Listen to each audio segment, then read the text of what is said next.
Savez-vous que les animaux des cirques sont malheureux? Savez-vous que les conditions de dressage ne sont pas telles que vous le pensez? Allez-vous au cirque avec animaux sauvages, en compagnie de vos amis ou de votre famille? Les animaux sont souvent capturés à l'état sauvage pour être exploités dans le but de nous divertir. Ils sont détenus dans des cages sales et 10 fois plus petites que celles d'un zoo. Une étude anglaise a démontré que les fauves passeraient entre 75 et 99% de leur temps enfermés dans des cages exiguës. Les éléphants sont attachés par le biais d'une chaîne ou enfermés dans un camion, tandis que les chevaux passent leur journée face à un mur. 9 ou 10 mois par an, les animaux sont transportés sur de longs trajets pendant des heures et ce sur plusieurs jours. À l'arrivée, ils auront des hématomes et autres blessures dues aux chocs répétés pendant le transport. Lors de l'arrêt des camions, nous pouvons constater que les animaux ne sont pas pris en compte. Je m'explique. Nous ne pourrions pas rester enfermés dans une voiture sous un soleil brûlant, tout comme nous ne pourrions pas rester enfermés dans un véhicule par un temps glacial. Comme je dis souvent, les animaux sont comme nous. Donc, si nous suivons la logique, les animaux ne peuvent pas rester enfermés dans un camion lors de températures extrêmes. Lors de ces vacances, le cirque laisse ses animaux enfermés dans ce que les circassiens appellent les quartiers d'hiver. Qu'est-ce que c'est? Les quartiers d'hiver, ce sont des cages minuscules dans lesquelles les animaux sont enfermés pendant une durée de 2 ou 3 mois sans aucune occupation.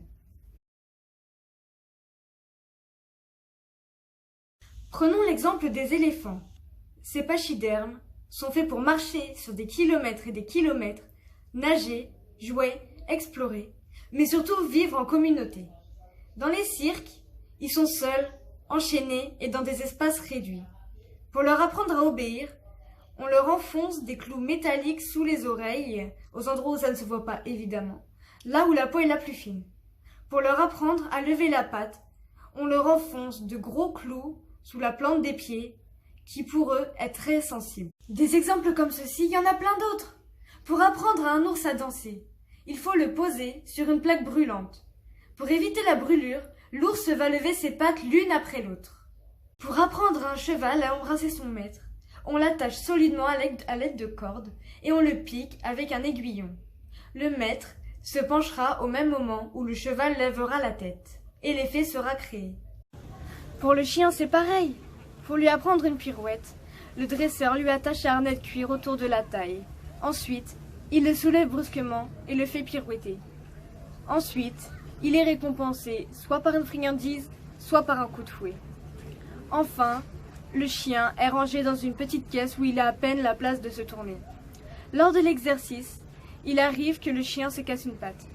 Dans ce cas, soit il a la chance d'être adopté, soit il est servi au lion en guise de nourriture. Les chimpanzés, eux, sont frappés à coups de pied et de cravache, tandis que les félins sont traînés avec des chaînes et frappés à coups de barres en fer. Les petits sont séparés de leur mère entre 18 et 24 mois afin de casser leur résistance psychique.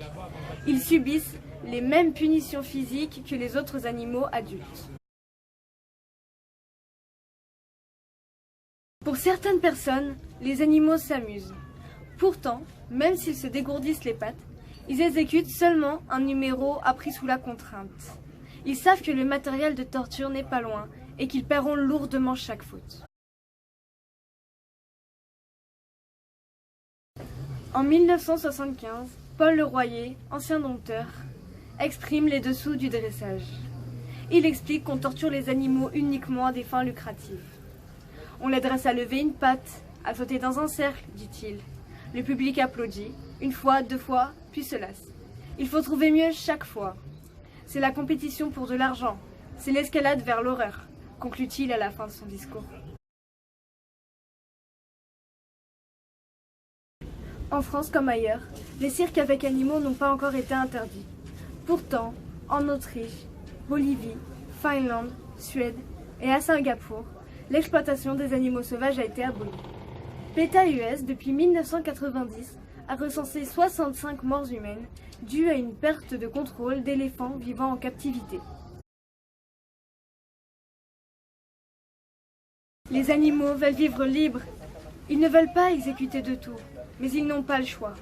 Si tout le monde prenait conscience de ce qui se passait en coulisses, les gradins des chapiteaux se videraient. S'il vous plaît, n'allez voir que les cirques sans animaux et boycottez ceux qui exploitent les animaux sauvages. Éventuellement, vous pouvez écrire au maire d'une ville qui a donné l'autorisation au cirque avec animaux de s'installer.